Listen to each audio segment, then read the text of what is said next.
Hello, patrons. Things have gotten weird for me. Sorry for the lack of bonus content that's supposed to be coming out.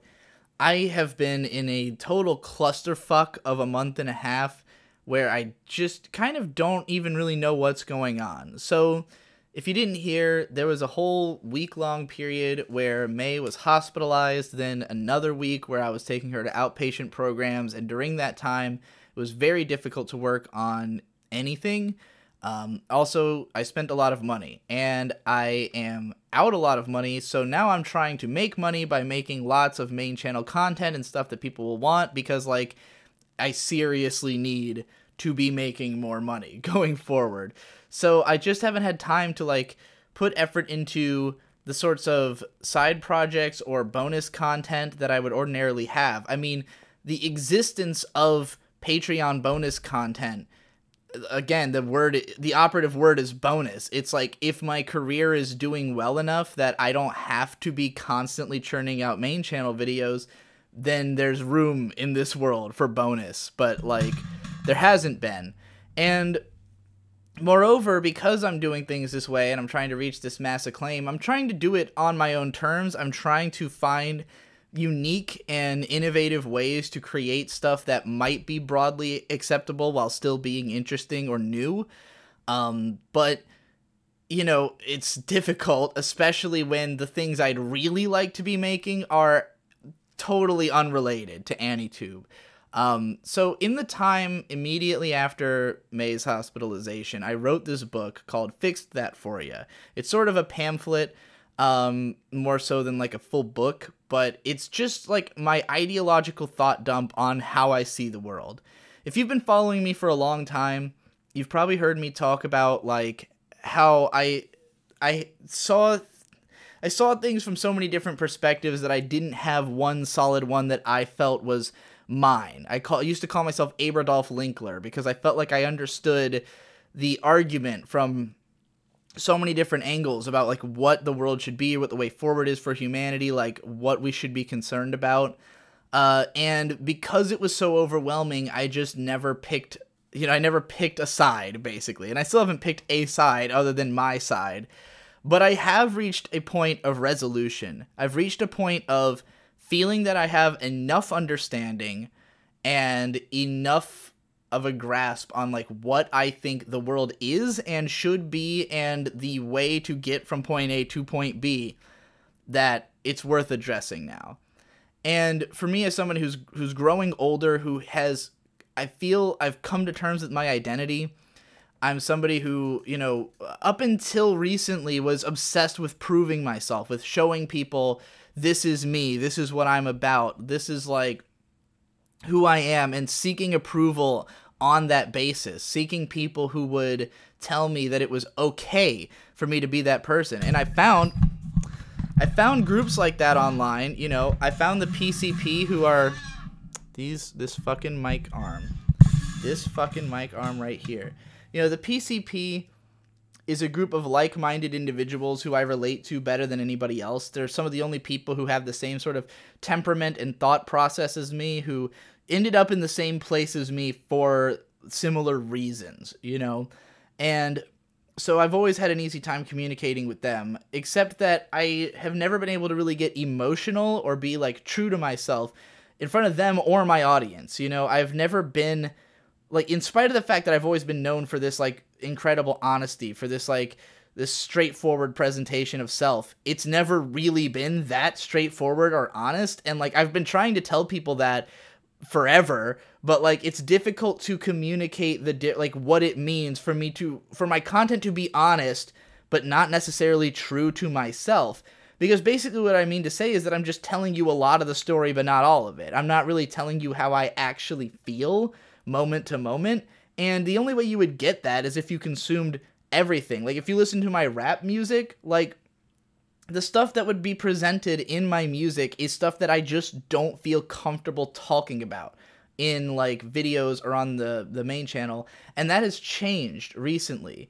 In these last few months, as I've dedicated myself to being more honest and being more straight with people, including my friends and the internet, like, I don't know how perceptible the change has been for outside viewers, but for me, it's been massive. It's been that I am just willing to actually say, like, how I feel and to tell people, you know, what I think. So for me, it's like I've had this whole revolution in the way I approach things, but I don't know how much of that's been communicated at all. And if me just explaining it necessarily puts it forward.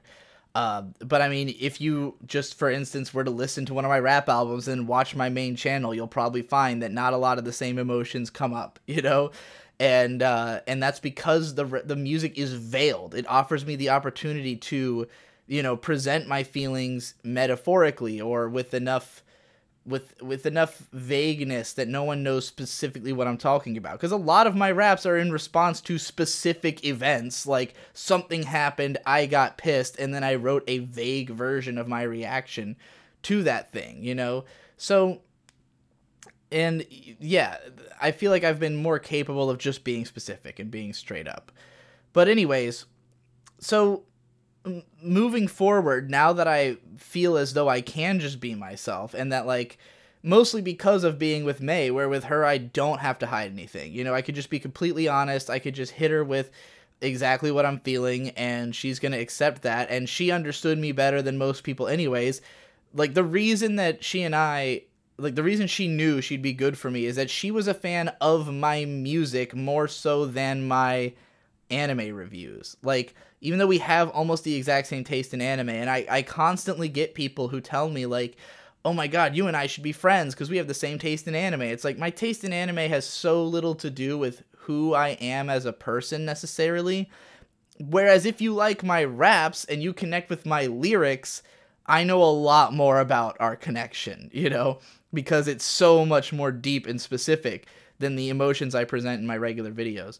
So to meet someone like that who connected with all those different angles of my career was something really special, you know, and her understanding is so close to mine that I can use her as a sort of barometer for the quality of my content. You know, if May thinks something I've made is bad, I won't publish it because I know that it's below the standard of what it should be, you know, and yeah, so anyways,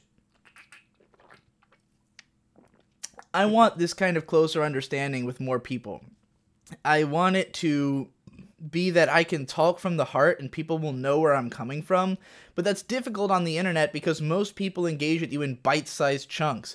Most people are just seeing this or that video or this or that podcast, and so it becomes necessary to just constantly repeat yourself and to constantly be hitting people with the same ideas, because unless they've watched everything I've done, there's a good chance they've missed some integral detail to the full picture.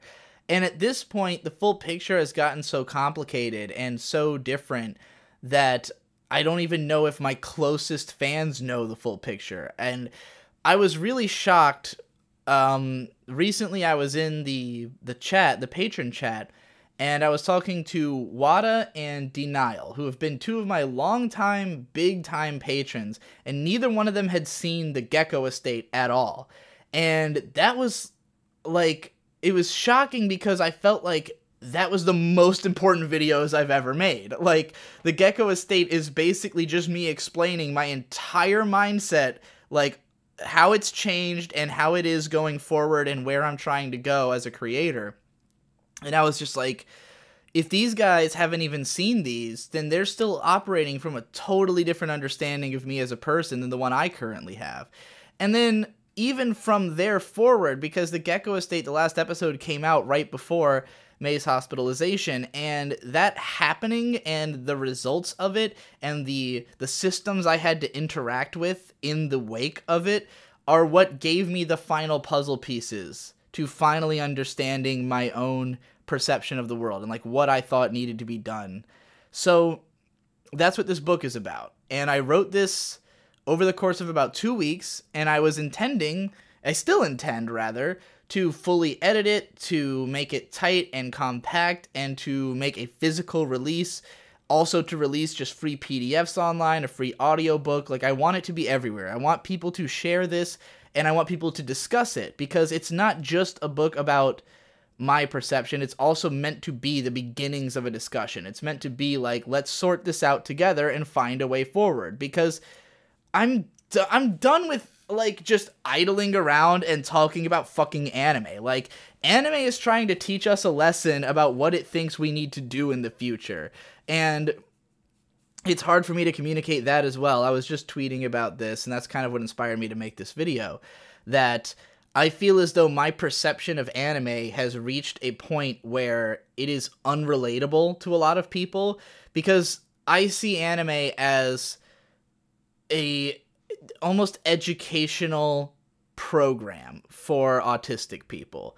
And when I say autistic, I don't mean the way it's diagnosed now. We'll address this in this book, or the way that a lot of people understand it. I mean the broad spectrum, and we're going to give definition to that in the course of this. But point being simply that I think anime is all trying to send the same message, basically about coming to terms with yourself, and then coming to terms with society, and then working together to make progress. Basically, all anime is trying to do these things, and to teach you, give you the tools to better do these things in so many different ways.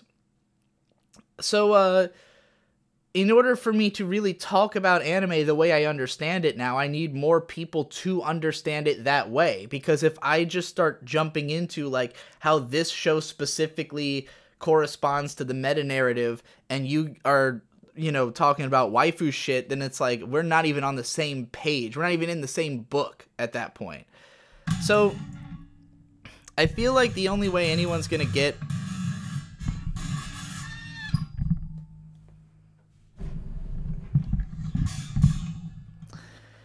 I feel like the only way that we're even going to start to get on the same page is if at least my patrons know the place I'm operating from. And because I'm doing all these main channel videos and I'm trying to make money, I'm not going to be able to pour as much of my overall intent into this stuff.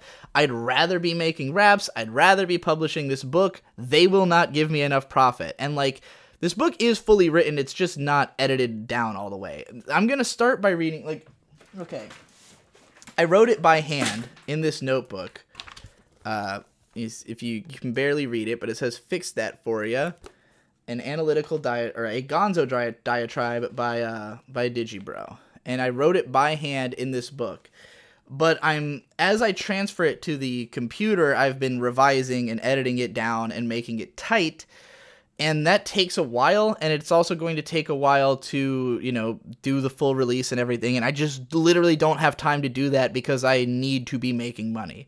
So, it's difficult for me. It's like the most meaningful thing I have to offer, the thing that I most would like people to be on the same page with me about, I can't fully realize because I literally can't afford to. So, I'm just going to read the goddamn thing in this video, and allow you guys the opportunity to, you know, have a chance of connecting with what the hell I'm on about right now. This is incomplete. It's not the full version. It will come later, but that's all fine because, again, this is meant to be an opener for discussion anyways. So I'm going to go ahead and start by reading the first 3.5 chapters on the computer with the fully revised version. Then I'll switch over to the book. So the writing quality will degrade as we make that transition, but, you know, c'est la vie. Do what you can. Fixed That For Ya, a Gonzo Diatribe, Blueprint Edition, by Conrad Digibro Collins. Chapter 1, Big Bang. Say we begin with the Big Bang, that great old bubbling loin which came existence. A few billion centuries of logically mappable chaos, a misunderstood word meaning order that's especially difficult to discern, later, and we've got a water planet. As it turns out, this chemical mix could form some complicated atomic structures, like some shit called life. This cause-effect chain continued until life was so complex it could consider itself, which led to society. And that's when shit got weird. Was society a good idea? It ruined our minds and bodies and planet, but also allowed us to become the dominant weed on Earth. And if we can figure out what the hell we're doing sometime soonish, it might even get us out of here before the sun explodes or entropy swallows the void. Granted, that's a big might, but we don't exactly have another evident purpose. And we know for a fact that the loss of purpose is what drives a species to extinction, and humans to suicide. We also know that you never win by giving up. If you're okay with being a loser, liar, then this book won't help you, though I hope it can help you to change your stance. Feel free to return to grasping in the dark for purpose if you like. If I never see you around again, I'll know you were failed. I may not weep, I can only cry so often, or else I wouldn't be able to see what I'm doing, but know that I witnessed what happened, and that I'm not okay with it. Where did it all go wrong? Well, right around where it started going right. We learned pretty damn quickly that being alone wasn't going to cut it. Sure, you can live alone, especially now, and there's plenty you can contribute that way, but if everyone had that mentality, we'd be extinct in one generation. Some of you probably want to dedicate yourselves to anti-aging research so that you can do more personally, and I won't begrudge you. It's a bit self-important to think that way, but then it ain't like Einstein did all his best work in his youth. We could stand to keep our brightest around for a little longer, perhaps, but the second they get dogmatized for their influence, we will need new blood. What we could use the most is a hell of a lot more people dedicated wholeheartedly to great parenting, but good luck defining that. We'll get into my opinions later, but I haven't even started on that quest myself, so we'll save the details for the sequels in 10 and 20 years. Baby steps, people. We're trying to fix everything. Anyways, my point is that it takes two people to make a baby, and it'll probably require teamwork to keep it alive long enough to eventually reproduce itself. I'm not saying it can't be done alone, especially now, but there's no argument that it would be easier for one person than it would be for a functional partnership. I want that sentence to echo through your mind as you consider any aspect of life and how it could be handled more efficiently. Don't delude yourself that multitasking is the answer. 4 hands are just better than 2. That's basic math. In a great relationship, those extra hands will feel like they're coming out of your own back to tackle the things you can't see, and you'll understand what they're doing so well that you don't even have to glance back to check their work. These bonds of trust are the foundation of society, but our world is poisoned by the undeserved trust we've unduly placed in things we don't understand and people we haven't vetted. Stay woke is not a meme, it's the only survival tactic in a dysfunctional world. But look, man, you don't have time to be worried about everything. I do because it's my job, but I do this to absolve you. I'm not saying you should just do what I say. It's much healthier to collect perspectives and to draw your own conclusions, and I won't even pretend I'm good at earning and managing trust. I've got a lot of work to do, but I can't learn alone. At baseline, I need some allies. So for now, let's share nutrients. Fuck a Bible, this is note trading. Perhaps we should bond a little before we continue. Hi, I'm Conrad, radical humanist, gonzo YouTuber, and D-list millennial thought leader. Aside from paying rent, utilities, and taxes on a house and car outside of Boston, I am comically unbeholden to anyone. I've stumbled into a paradigm whereby my audience pays me not to kowtow to their demands too often, and since I've found the Hunter Thompson middle ground of journalizing frivolous entertainment for profit, he did football, I do anime, while writing and peddling whatever I want, however I want, in my seemingly endless yet never enough for me free time, I can state with confidence that, at the very least, I think I'm doing what's right. I've come to a point in my life, having found a loving wife and people who rely on me, wherein my self-interest has waned to a pint, while my desire to make life easier for others is filling a bathtub. So know that if I guide you or do you wrong, it wasn't intentional. I'm young as fuck, 27, nobody's perfect, and even a panoramic view can only reach the horizon line. Hence this book is kind of America-centric. Know also that however revolutionary or ridiculous my ideas may be, they will take years to solidify beyond the gaseous state, will never even approach concrete, and will be impossible to implement on more than the idealistic or pre-production stages in the course of just one generation. But that's okay. I have come to terms with the misfortune of being born in the most convoluted era of human history, and I'll be proud to ride the wave on the upswing towards helping it all make sense. I've also accepted that this book will barely even scratch the surface of relevance amongst a niche audience. Don't expect your parents or your normal Don't expect your parents or your normie friends to read this just because it might be important to you. Reaching them will be a long, slow, strategic journey which I can't take for you. Let's work together to spread the word. You can show me all the ways that each of us failed, and I'll work to make the next book broader. For now, I'm more concerned with reaching out to those who are already receptive to my writings as deeply and directly as I can, because we can't work to make a thing until we're building from the same blueprint. If you find yourself on board for my overall message but concerned with the details, I beg that you take the effort to reach out to me. I may be rude and direct and abrasive, but trust that I want to work with you and to refine our ideas together. If you just suck what you like from this and then retreat into a private community to shit on the rest with your friends in the safety of your personal bubble, then you're a coward. Come out and conquer me if I'm wrong. If I'm right and you know it, then don't lie to yourself. Face the ugly truth as I have. Anyways, you'll get to know me better as we go along. Let's redouble our focus on something more immediate, historically relevant, and actionable. The dogma of industrialization. Chapter 2. The Machine. Say we begin with the Industrial Revolution, that ever-expanding cock which fucked our minds. Poisonous dogma has been killing us in every age, but industrialization is fascinating in that it was a good idea, built our society, and can't by any means be reversed. It just needs heavy course correction. Know that this book will at no point endorse regression. Evolution is always the answer, and my goal is ultimately to put us on the path to escaping entropy with maximum efficiency, while appreciating that real efficiency will never come at the cost of humanism. The fact of the matter is that we do still need a lot of people, and contrary to popular belief, there's no real evidence that we currently have too many. Obviously, in this current world layout, though, we are incapable of servicing the number of people that we have, and as a result, the majority are at least somewhat dysfunctional, but few enough are outright broken that we haven't yet called for the sorely needed next revolution, the actualization revolution. Before we can fix the problem, though, we need to identify what caused it.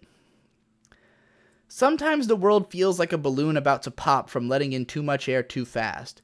We saw the biggest dream in the world and we barreled headlong to realizing it with abandon.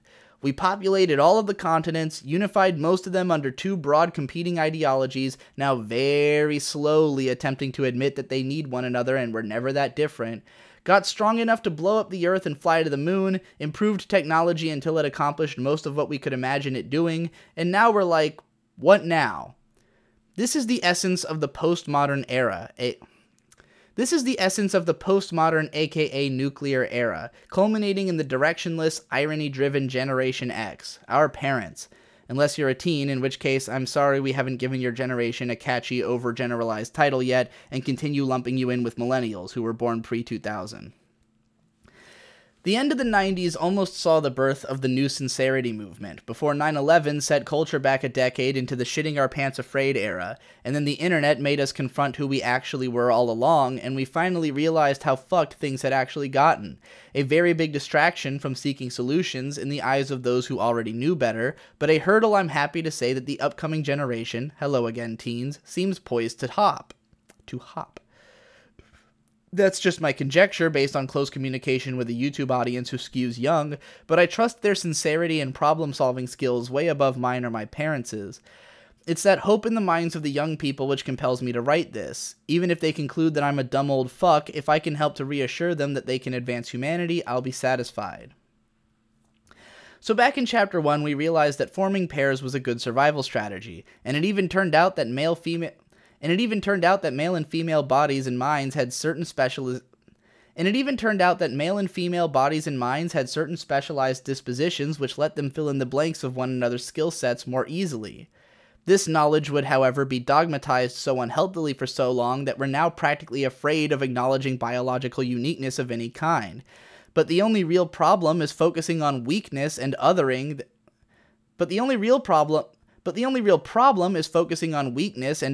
what we don't understand.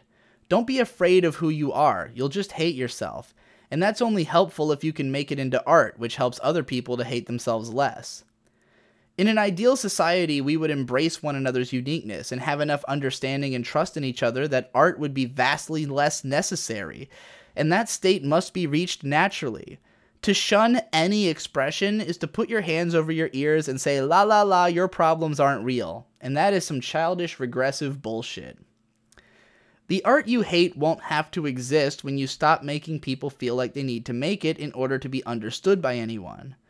God, do I dream of the day when the world is competent enough that I'll never have to write again.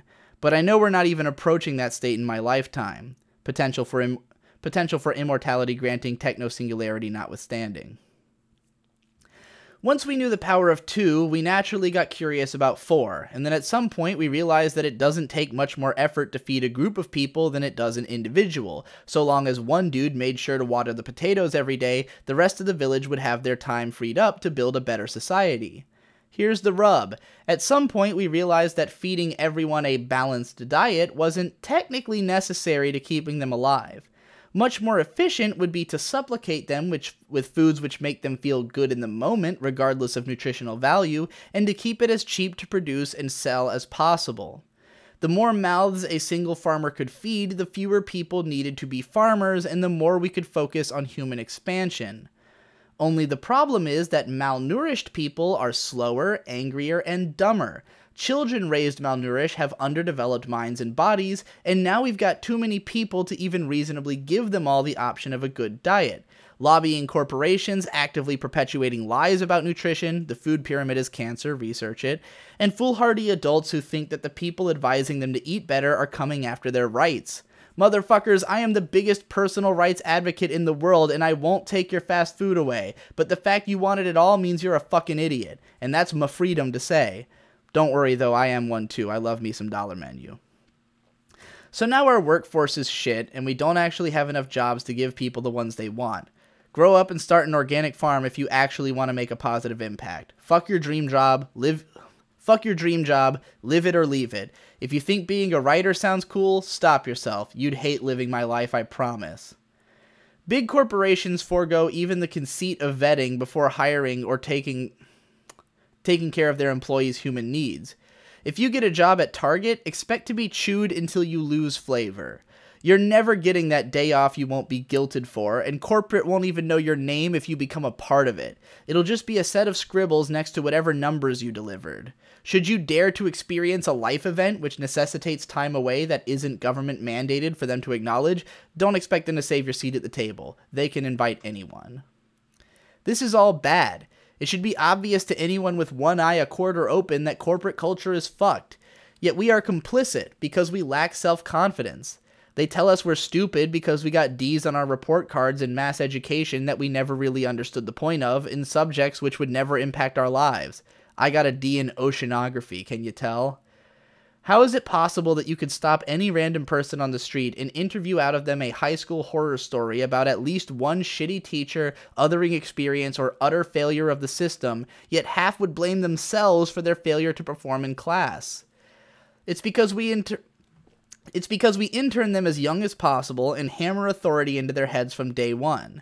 As a kid, all you're told is that school is the only thing which matters for your future. Then you turn 18 and realize none of it fucking counted for anything. So you go on to college, having been promised that this time it'll actually land you a job, and then for most of you, it doesn't. Good luck paying off all that student debt when no one will hire you without years of experience in your field. Now what? Suck it up and do your best? Ignore the 12 to 20 years you could have spent concentrating on actualization and technical specialization and instead had 7 different preachers with competing ideologies loading bad advice onto you every day because they learned outdated teaching methods 30 years ago and have been tenured into carte blanche over your mind ever since? Newsflash, if your teacher is too stupid and closed-minded to use the internet or to appreciate the importance of learning things like code, then they are unfit to teach you. We should have jobs for everyone in America, but who the fuck is training the workforce? Well, an overworked generation of misplaced faith. I can't blame my parents, who both worked as hard as they could within the paradigms they understood, who put their faith in schools which kept telling me I was gifted yet found no way to capitalize on that intelligence. They were told it was right, and it worked for them, so who were they to doubt it? If our parents don't know what the world is, then what can they teach us? If the teachers don't know either, then who can you turn to? Guess you just gotta stay woke 24/7, cause your generation can't rely on anyone. Chapter 3, Dogma. Say we begin with the first cave painting, that perennial, hey bro, watch out for lions, from which communication was extrapolated. It was only a suggestion. I used a rock tied to a pole. Maybe try that? Others succeeded this way and passed the message along, thus the first meme. And as we all know, a meme exists to be mutated, to evolve. What if we made a better spear? What if we could lure the lion into a trap first? What if we just built our huts in places with no goddamn lions? This is progress, and yet, even though none of us wants to step back any farther than how things were when we were born, many of us want to stop the buck at whatever golden year their personal life was going well. Surely the world was just right at that moment. What do you mean I have to learn a new thing so life can be better for the people who thought that year sucked? Don't those people just need to suck it up and get with the program? No, and fuck you. So you go to school, and your good teachers are like, here's all the ways we dealt with lions over the decades, perhaps you can help us to find an even better solution one day. Meanwhile, one class over is a teacher marking grades off a girl's paper for not following the right citation formula because they were teaching a newer one at her last school, and she doesn't know how to tell a 70-year-old tenured cunt that she's wrong politely enough to avoid detention. Sorry, kid. You're right, though. Things will be different once you're in charge. But if you get dogmatic about your principles, you'll be just as deserving when a 12-year-old who understands AR better than you tells you to fuck off. Knowing as we do the importance of mutation and evolution, it should be obvious how definition is itself a dogmatic, authoritative practice. Language experts speak of the difference between prescriptive and descriptive linguists, with the undercurrent that the former are people you shouldn't bother listening to. From now on, I recommend replacing the term prescriptive linguist with dipshit. A little catch-up. A dipshit is a guy who keeps whining that you're using the word irony wrong, while a descriptive linguist observes the way the word is actually being used and updates the definition accordingly. Thankfully, the people writing dictionaries are committed to altering them every year, while dipshitism is limited to salty fools who think that having accrued more static knowledge at one point makes them the smartest person in the room. Newsflash, the second you stop updating your knowledge is the second we tear up your smart card. It only makes sense then how kids want as many sexualities and gender denominations being named every few years as new set. It only makes sense then how kids want as many sexuality and gender denominations being named every few years as new sets of Pokemon, a series which has survived 25 years following its central principle of evolution, by the way. But if you ask me, these kids are stopping the buck way too early. It's not about splintering into 700 small clubs on the basis of minor commonalities and everyday experience, it's about being yourself. The mission has never been trans acceptance or black acceptance or anything else, the mission is just acceptance. As soon as you insist that one group is somehow more in need of that acceptance than the individual members of another, you further other the freaks like me who don't identify with any of the labels thrust onto us. I've got a dick, I fuck a girl, my skin is ghostly pale, but I've never found acceptance among my peers in any category. Nothing about my job is made easier because of who I am. If anything, it's exceptionally harder. I am constantly vilified, attacked, threatened, and lied about. I've had entire communities dedicated to ragging on me on the basis of my beliefs, appearance, and every aspect of my character. Meanwhile, on Twitter, I watch trans kids toe their party lines with retweets and likes and then swing the full brunt of their community like a hammer at the first guy who talks shit about them. I've had to constantly, exhaustively explain myself and carefully craft my own community in order to get this kind of support, and it took 8 years of endless beatdowns with no backup for me to discover how to make that happen. I won't hear any fucking crying about my privilege. Never mind that I don't identify as cis or hetero in the first place, which is really none of your business. The worst thing you can do at any stage is to frame your conflict as us versus them, which you'll observe is how everyone frames everything right now. There's only one real enemy of humanity, sociopathy, the belief that your rights come before those of others because you're better or more righteous. And guess what? There's no such thing as a sociopath. Sociopathy is a state of mind, just like any other personality trait. The reason people can be born again and can change their attitudes, beliefs, and lifestyles over time is that none of that shit is permanently hard-coded into our minds. Yes, genetic predisposition is a thing, but it's just that, predisposition. It may be more likely for certain people to exhibit these traits, but their actual disposition can easily be fundamentally altered by experience. It's not hard to instill values into someone, just be a parent. Granted, the overwhelming majority of parents do also take their values from the previous generation's dogma, the purpose of which they rarely understand and most likely actively contradict, and then act surprised when their kid gets woke and becomes an atheist edgelord. Think it's hard to find a moral center without dogma? Well, I'm right here preaching ultra-radical humanism while rejecting dogma whole cloth, so explain me, motherfucker. Chapter 4. America. Say we begin with the foundation of America. Possibly the best idea for a country ever, which was immediately and irreparably fucked up in execution by keeping slaves a thing. Turns out when the entire theory of your country is that all men are created equal, doing worse to your fellow man than the dogmas you were running from in the first place ever did to you is a shit plan. There is obviously no argument to be made for this decision. The founding fathers were cowards. We didn't accept the Nuremberg defense from the Nazis. He had a gun to my head is no excuse for choosing your life over another's, especially if keeping you alive raises the overall death count. If they couldn't build their country without the slave economy, then they failed from the start. Be it individually or as a society, the paradigm for total success always exists. If you haven't found it yet, then you haven't looked hard enough. Stopping the buck is textbook sociopathy. To be clear, capitalism has never been a bad idea. The only real chink in its armor is inequality, and inequality is the product of ignorance. In today's America, everyone should be able to succeed, but do you know how? Is there anything in your environment fit to help you figure it out?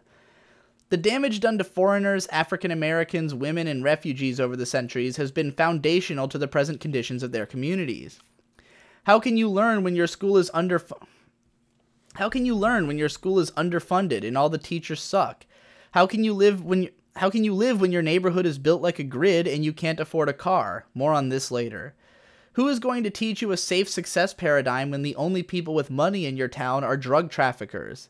How will you know that violence is a bad idea when it's permeated the culture surrounding you completely and seems to be the only road to success?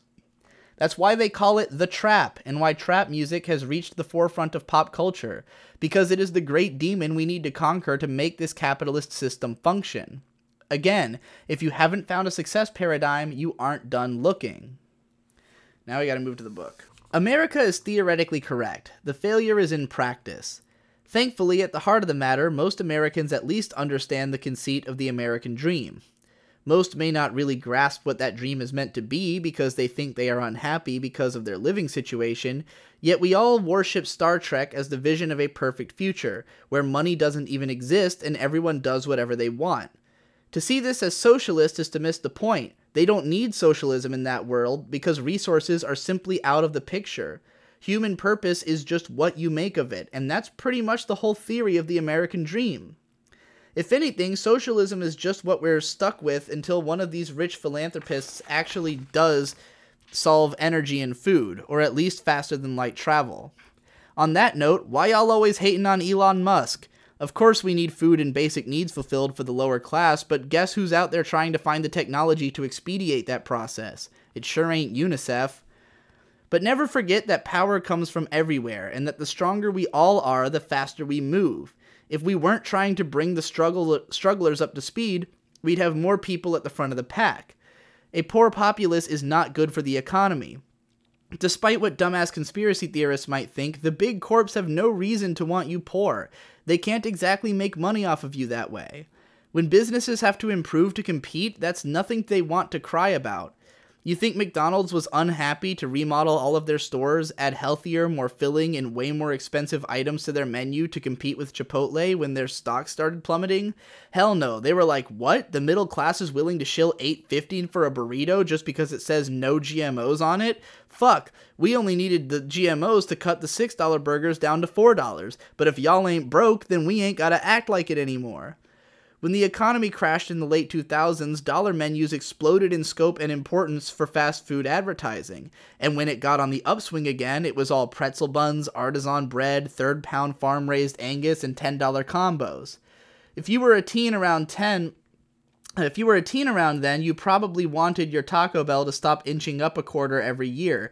But if you had a burgeoning career like I did, you were proud to be able to try every new experiment Wendy's rolled out every quarter on the dot. This is all possible because no one thought for a second that fast food was good for you, even before Super Size Me. It was pretty obvious from the persistent headaches, stomach aches, and diarrhea, not to mention exaggerated waistlines. No one wanted this. Whatever misplaced pride some of us had in our consumption was the result of the same defensiveness over whatever things we find ourselves having to do, which allows us to be self-confident and not wallow in our imperfections. I know I can't offer you absolution, you need to believe in yourself, but know that as long as you're making whatever effort you can afford, be that in money or in mental energy, I will not look down on you doing what you gotta do. The fact of the matter is that we haven't solved energy or food, so we still need people to take responsibility. And since responsibility is seen as contrary to the American dream, it isn't exactly sexy. Maybe if fewer power-tripping douchebags' idea of contribution was to join the overpaid and overvalued institute of anti-American authoritarianism called the police force, and instead did something useful like building houses or farming, we'd be better off. Worried about America's crime rate? How about instead of putting guns in the hands of more unvetted, jingoistic, paranoid, sociopathically driven idiots and then dropping them into the world's pressure cookers, we worry about de-leading the tap water in inner cities, give kids some nutritional advice so they aren't pissed all the time, concern ourselves with how they're educated, and match every police presence with a psychological counselor who makes them feel like some kind of authoritative presence is actually there to protect them and not just to corral them into the line. Oh, I forgot. It's because healthcare is totally and completely fucked on every level. Chapter 5. Health. Say we begin with the tiger mom, who convinces her son that nothing less than a doctorate is acceptable. Maybe one day he will find purpose in this narrative. Will he legitimately want to help people? Will he be in it for the money? It can be both, for sure, but he probably wouldn't exist if not for that mother's insistent pressure. On the whole, most kids from these families probably find another direction, but how often do we get the opposite? Someone who maybe didn't do so well in high school or wasn't pressured to get a doctorate, but pursued medicine out of pure sense of duty. How many new farmers were not raised on a farm? How many psychologists even exist? The answer to all these questions is not enough. We don't have enough great doctors because we paint it as an impossibly difficult destiny reserved for the most elite intelligentsia, even though anyone could learn it if they tried hard enough, and all you need to try hard is to care with enough passion. I can prove it even in my work. I've never deleted my writing from the internet, and I've been on there since 2001. You can easily locate a decade worth of barely intelligible drivel leading up to 6 years of amateurish critique before arriving at the passable bundle of aphorisms you're consuming now. At no point did my supposed intelligence have to do with the quality of my work. At best, it gave me interesting things to write terribly about, which surely earned me undue encouragement from people who didn't know better. But the fact anyone gives me the time of day now is only the result of endless practice. Now, it's harder to actually work as a doctor while circumventing the system the way a writer easily does. Father of manga Osamu Tezuka fantasized about escaping the system after his time as a doctor and created the incorruptible black market super doctor character Blackjack while escaping into a medium he had carte blanche over. Alright, well the camera died, but I don't think you really need to see me anyways for this, so I'm just gonna fucking keep doing this as audio only. But it doesn't have to be as hard as it is. The college system is corrupt beyond belief in America, but we're still talking about the results of that. So we'll have to save that rant. We lack psychologists, meanwhile, because we just don't really get it enough. Perhaps because to study the mind is to peel back every dogma and gaze into the truth. It is the most feared science in the world, and by far the most important. And funnily enough, it's the easiest. All you have to do is know shit about fuck and just generally kind of think about shit, and you're a therapist. But you need to begin from the platform that every single action that anyone takes makes perfect sense and follows identifiable logic, just like the rest of existence. To acknowledge this puts us squarely in a deterministic universe, which seems to scare people shitless, but get over it. You literally can't even argue against it. I dare you to try me, I haven't lost. Thankfully, Psychology seems to be on the slow road to realizing that everything is a spectrum, that most conditions are more like dispositions towards unhealthy mind states rather than defining characteristics, and that none of it is necessarily disorder. You probably figured that out when you realized every so-called genius is just an autist who found their niche, that trauma is the source of all art, and that talking about it is the only way to contextualize, come to terms with, and work through it. There is no cure for brain chemistry and no pill that gets your life together. At best, they can help you manage your neural map, but only if you can actually identify what it's doing for you and take advantage of it. But lifestyle adjustments can do that too. I grew up with chronic insomnia as a kid who spent the better part of 25 years in front of one screen or another. Lately, I've started every day with an intensive workout and jog, then kept as busy as possible throughout the day, and now I get knocked out by regular-ass exhaustion.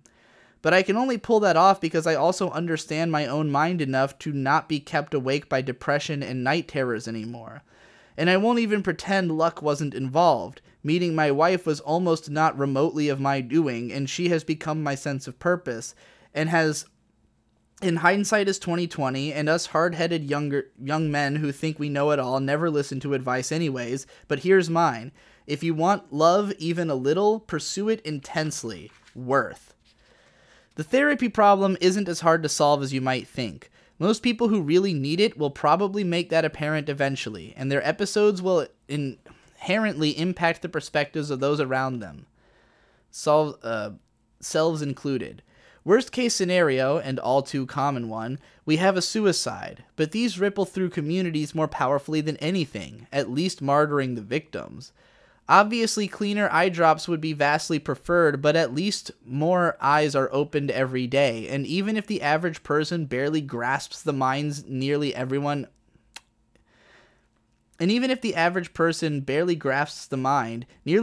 has at least enough old wives' wisdom to pull off living. The faster we can give them clearer terms to grasp the meaning behind those wisdoms, the better. Unlike doctors and farmers, the need for therapists is less a need for consistent, responsible help and more a need for revolution. People just need to know how to live, and you can teach that the same way you can everything else. We just need a foot in the door. Let me teach an hour-long weekly psych class at your school, 1 student a day, 6 meetings a year, and I'll turn you out 30 superhumans. Chapter 6. The National Grid. Say we begin with America's western expansion, that time when we thought we'd outsmarted ourselves and built the shittiest cities on planet Earth. Make it a grid, they said. Driving will make more sense, they said. And somehow the first case of gridlock didn't make them stop dead in their tracks to reconsider. See, it'd be one thing if we just needed the car to get to and from work, but we shit the bed completely and made it so you need a car to get anywhere, unless you're lucky enough to live somewhere with good public transit, which you probably don't. Being a net denizen who talks to people all over the world, it seems like something that foreigners can't even start to grasp without coming here is the sheer magnitude of America and its cities. In the many places I grew up, you could not get anywhere besides a friend's house without a car. That's because American cities are typically sequestered into neighborhoods consisting solely of houses and business districts consisting solely of stores, usually in strips. If you're lucky, there might be a convenience store at the edge of the neighborhood, but it's rare that any are actually integrated into the neighborhood itself. Nearly all of them double as gas stations for hopefully now obvious reasons. I lived in 19 houses growing up, mostly in various Virginia cities, and when I decided to move out on my own finally, I visited Atlanta, Portland, and LA as potential candidate cities to move to. Atlanta is just as spread out as anywhere else with shit public transit, LA is a hellhole of endless gridlock ugliness, and Portland isn't so hard to get around but still grid-like and time-consuming to explore. It wasn't until I came to Boston, a city built before the foundation of America, that I found a semblance of humanity in the town layout. There are 2 convenience stores and a 15-minute round-trip walk, every kind of restaurant imaginable within 2 hours, roads meander and snake into one another with roundabouts often used in place of lights. It's hard to explain the significance of this without living there, but the long and short of it is that it's mad convenient. The only place where traffic is abysmal is on the interstate, but the train goes so far into the town surrounding Boston proper that you don't necessarily ever have to drive here. Obviously you will, probably every day, but because you don't have to, you might walk places, putting you in better health, taking extra cars off the road, and improving efficiency. Moreover, most of the roads have broad shoulders for passing. Speeding laws are not so stridently enforced, so everyone hauls ass, but politely and with care. This may sound like an unclimbable hill. Obviously, not everyone can just move to a functional town. Boston is one of the most expensive cities in America because smart and successful people flock here, understanding it simply as a place with a high standard of living, if not really grasping why. Then again, only less than 10% of America's landmass is actually occupied by humans, and with modern technology, it's not impossible to build cities nearly anywhere. Maybe it seems prohibitively expensive to build utopia in anywhere less than the perfect spot, but your first responders will be new rich intelligentsia tech startups who will use that space to create the next stage of technology, and within a couple decades recoup that debt tenfold, then build the next supercity. If you build it, they will come is great advice. Just build it right. Listen to Miyazaki, Disney, The Timeless Way of Building. Hell, take a note from Google, but not the one where they authoritatively try to guide the masses without showing their hand. Anyone who can't be transparent to do their job is fucking you. Trust us to be intelligent enough to understand your decisions, or you will breed confusion, and confusion breeds revolt. Trust me, I'm a YouTuber. All we do is revolt. Chapter 7. Cliques. Say we begin with the first clique, which formed when 5 guys whose wives dried up when they had to hear about work gathered for a weekly JO sesh. But first, let's clarify the difference between a clique and a community. A community forms around the principle of people working together for everyone's benefit. A clique forms around superficial identitarian commonalities amongst members of a community. When a group forms around something like running a crowd-funded, volunteer-run soup kitchen with policy of including all willing and able participants, that is community outreach. When 5 golf buddies start a members-only country club so they can selectively sort out which neighbors they want to talk to, that is a clique. And most of you are in one. Hell, I am too. After all, cliques are just simply safe havens. For psychological nourishment especially, they exist so you can have interactions which satisfy as opposed to aggravate. And in a world where we are increasingly forced to share space with a diverse set of individuals with far-ranging viewpoints, just living day to day will cause you to encounter people you disagree with almost constantly. And as a result, much of the populace has increasingly disappeared into cliques in order to preserve their comfort of their interactions. This leads to a huge variety of social issues the more your beliefs are reinforced by living with the filter bubble of your clique. The more resistant you will become to concepts which contradict its beliefs, especially if the clique requires absolutism in conforming to its ideas. When these cliques grow enough, they become religions, or countries, and begin rejecting their contemporaries as a way to market themselves. After all, if this clique convinces themselves that they're the ones with all the answers, then they should be the ones writing the dogma, right? And of course, they can get away with this conceit by passing responsibility onto an unknowable higher power. It wasn't the church who made the rules, y'all. It was God. You can't disprove God. All this cliquish absolutism makes a great excuse to kill people, which is hard to convince people to do otherwise since it's not generally in their best interest. It's not to say that human death has never been necessary to human survival, but it's a lot harder to come to educated moral decisions as a mass than it is to whip people into a religious fervor and then tell them which types of people their God doesn't like. Only problem is we got so good at war in the long run that we reached mutually assured destruction between the global powers, and suddenly following God's word into battle seemed like a really shit idea. The resulting "what the hell, God" spawned the postmodern era, where meaning got real relative, and education with honesty got real difficult, and the government, faced with still having to combat less realized nations that run on sociopathic principles, went, fuck it, we'll fight in the shadows, and the era of no one knows what the fuck is going on at all began. But none of this halted the evolution of human potential. We went to the moon after a few times, then realized the moon We went to the moon a few times, then realized the moon sucked and decided computers were cooler, and then we naturally formed a global community of information sharing, and it's all been great for the guys at the head of the pack, but for everyone else it's been a non-stop ideological battle over every conceivable facet of human existence, which won't end until we all collectively parse what differences actually matter and stop fucking hating. But to do that, the first thing we need is widespread self-assurance and social acceptance. Online, there are so many kids preaching globalism and togetherness while blowing off the part of the world they think is resistant to it and huddling together with their clique out of fear and or lack of self-confidence. Meanwhile, these ignorant masses who need and could easily be put in their place are left with no challenger, while 10,000 artists sit around preaching to the choir. To these kids who felt othered and lack self-confidence, the internet provides a safe proving ground to understand yourself and communicate with people who get you.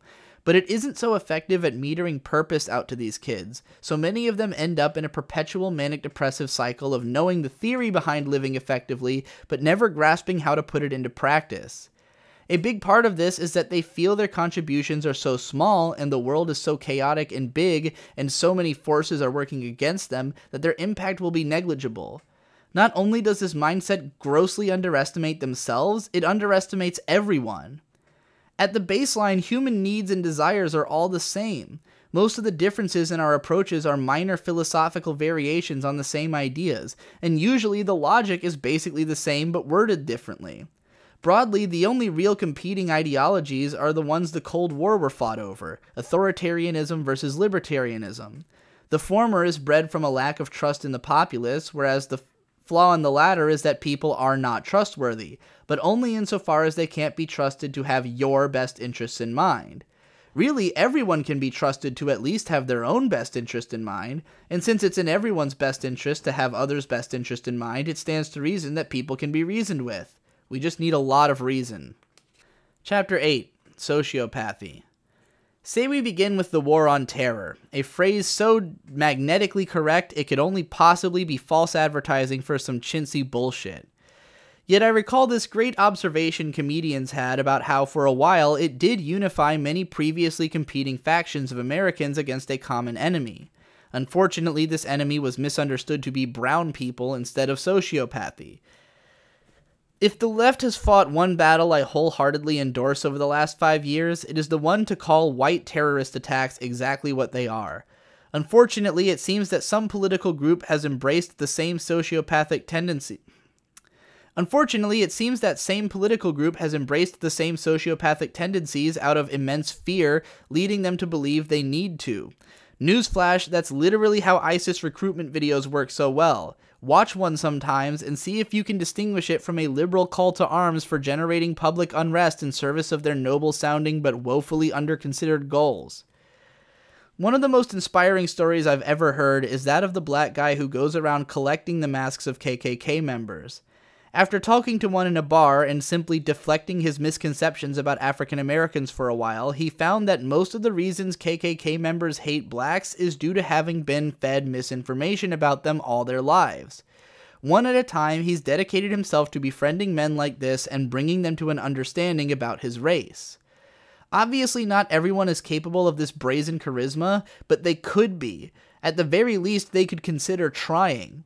This isn't a short-term solution, nor something which has a mere possibility of affecting change. This is re-education with immediate consequences. Imagine how rapidly we could change things with even just one guy doing this in every city.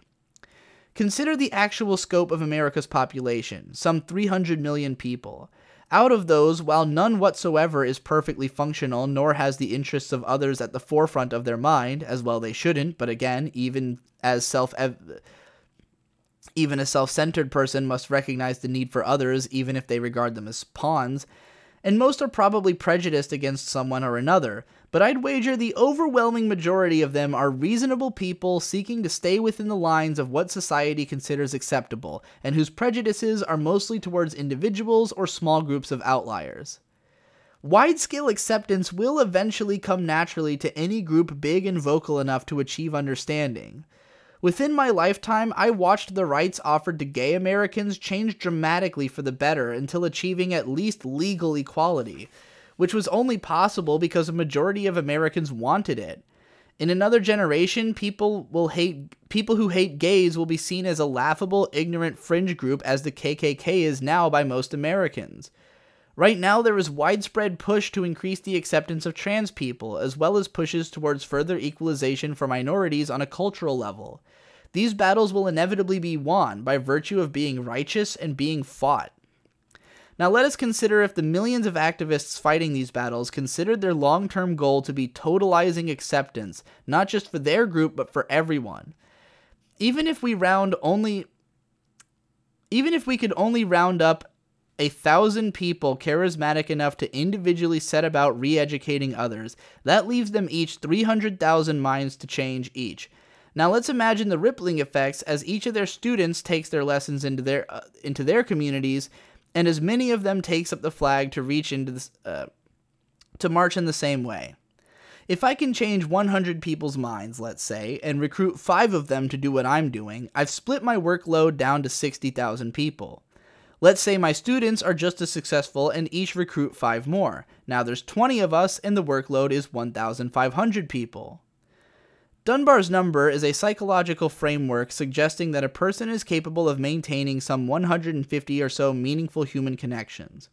Assuming that one person can potentially have a profound effect on as many lives, we would only need 2 million people to contact everyone.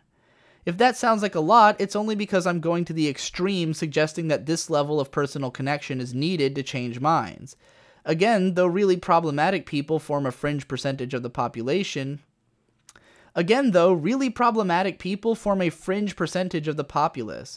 most are easily enough conditioned through mass media.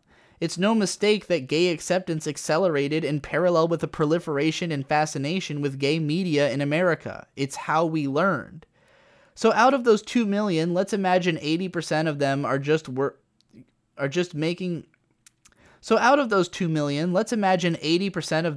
making art about acceptance. More than this number already are, and thanks to the internet, we don't even need to rely solely on Americans to send the message, while the other 20% focused on community outreach.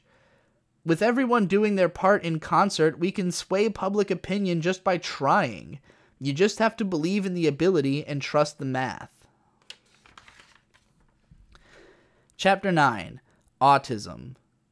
Let's say we begin with the DSM, that awful encyclopedia of faulty categorization which oversimplified us all to death. I swear Encyclopedia Metalum defines more music genres than the DSM does psychological disorders, and even it occasionally throws its hands up and calls something avant-garde when it can't fit it into a box. How exactly does one define disorder? If everyone is supposed to be themselves, to embrace their unique capabilities and contributions, then surely it's not a simple matter of acting differently. No, it's when a person can't function in the society we've built to live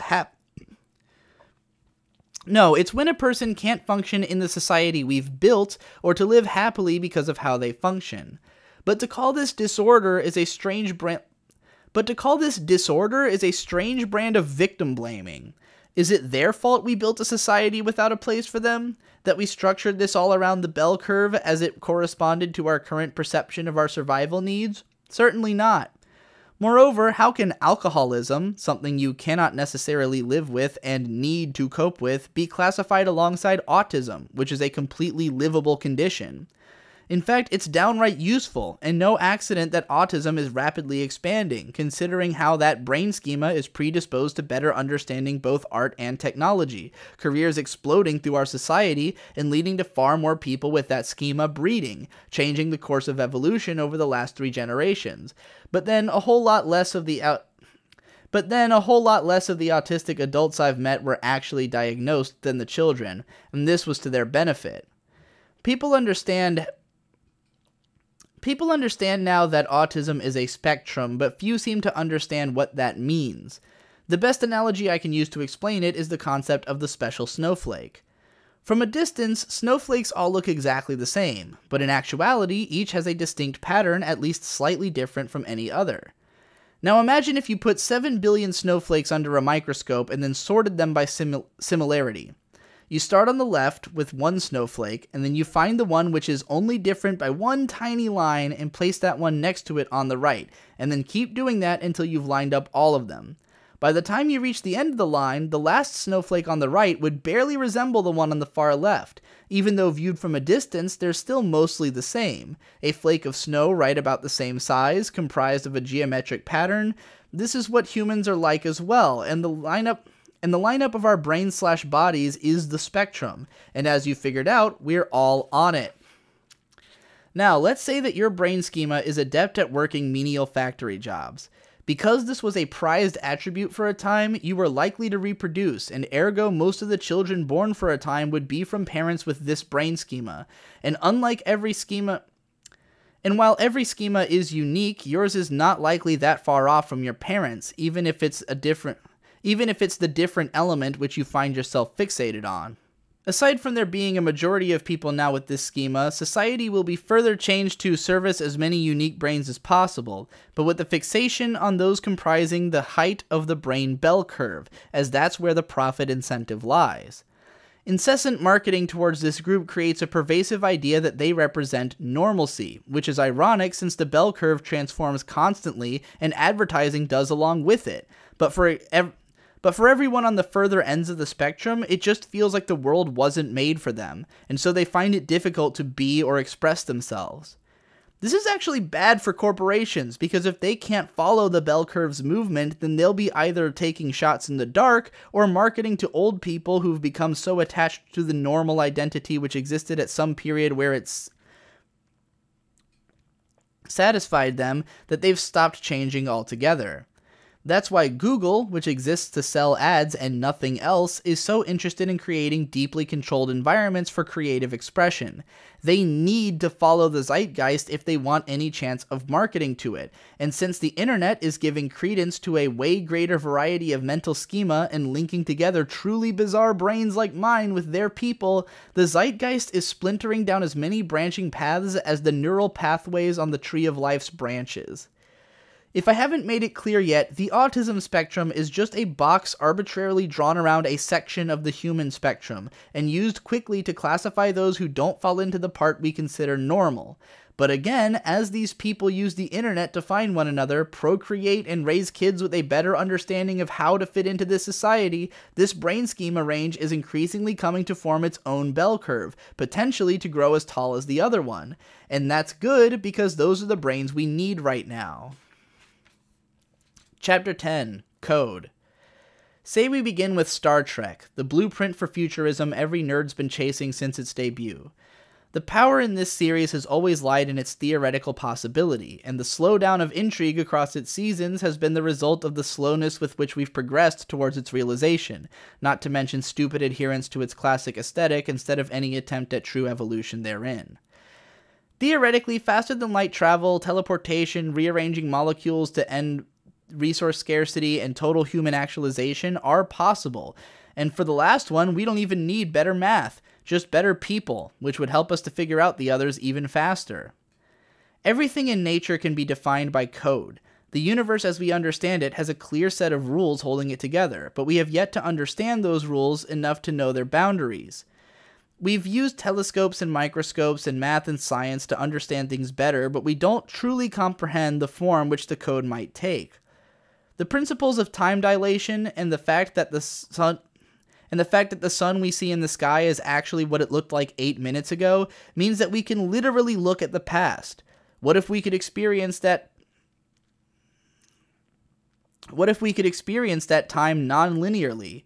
What if we could input a code which allowed us to manipulate particles in the air to take different forms? I mean, we do that already with microwaves and Tesla coils, but what if we could do whatever we want with it? What if we could move so fast that we escaped entropy and traveled to another dimension? Or simply found a pocket in time to move our species to? It's all theoretically possible, but can we actually learn these codes before our species goes extinct? Well, probably yeah, especially if we can resolve some of this other shit.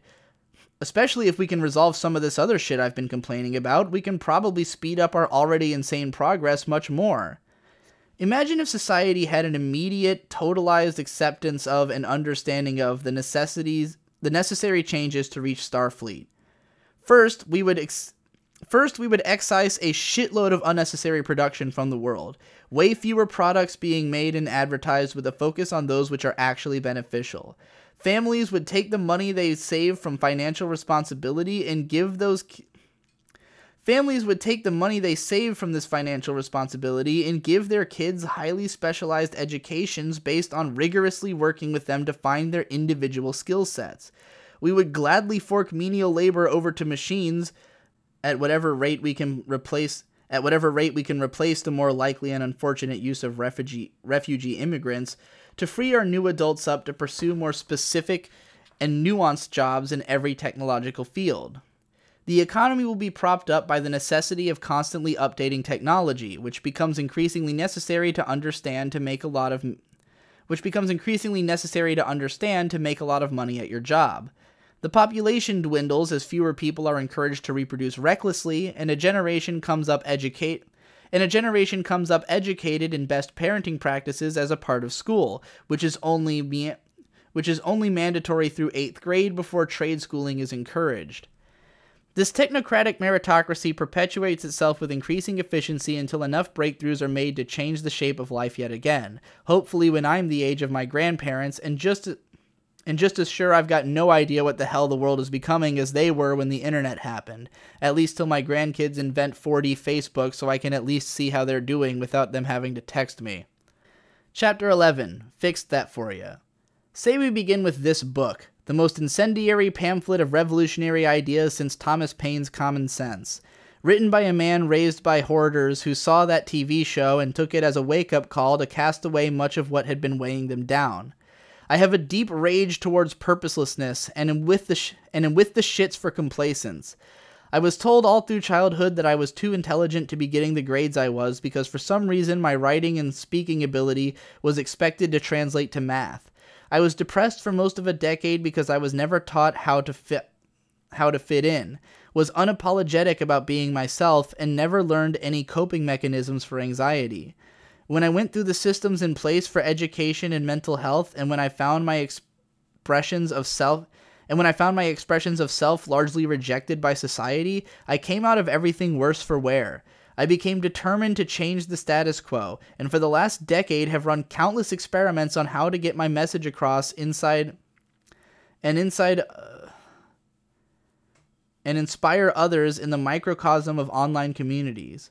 A child who graduated with like a 2.3 GPA, dropped out of college, moved 18 times and never had any kind of social life, couldn't find love and was either manipulated or hurt or did the same to others in early attempts at it, experienced years of gender dysphoria and body dysmorphia, was constantly mocked in the online communities I was a part of since 11 years old, grew up actively contrarian towards mainstream culture and developed such out-there tastes that I couldn't hold a conversation with anyone, got medicated and just became a NEET for a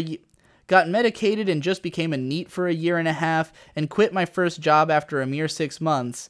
I now have an audience on YouTube of hundreds of thousands, am considered among the most influential voices in my community, am regularly invited to speak at events, offered promotional deals, hounded for friendship by thousands, sought for autographs at conventions, met the love of my life, pull in more money than anyone I know from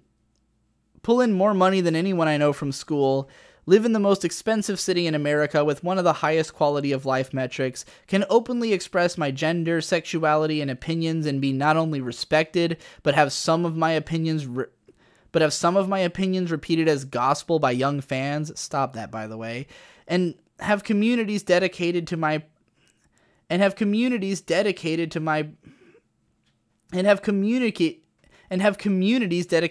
persona. And on top of all that, I'm happy. I made it to this point by constantly reassessing what I was doing right and wrong and changing accordingly. I've taken constant measured risks based on what I knew intellectually was right, and grown incrementally with each new strata of success which I decoded the path to. I have been precious with little, straining away anything toxic from my life one by one while pursuing positive influences with gusto. I have reached out and borrowed the power and support of many others and searched for it continuously within myself.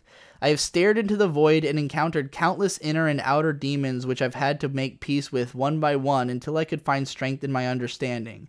I made up jobs which didn't exist on the basis that it was theoretically plausible to make a profit doing them, and as excruciatingly difficult as it was for such a long time, I always emerged at the end of a failure wiser than before. I want to live in a world where these things which I've done well, and believe me, this comprises a mere fraction of things I've done, will be discovered and used by others, and in which I can serve ideas greater than my own.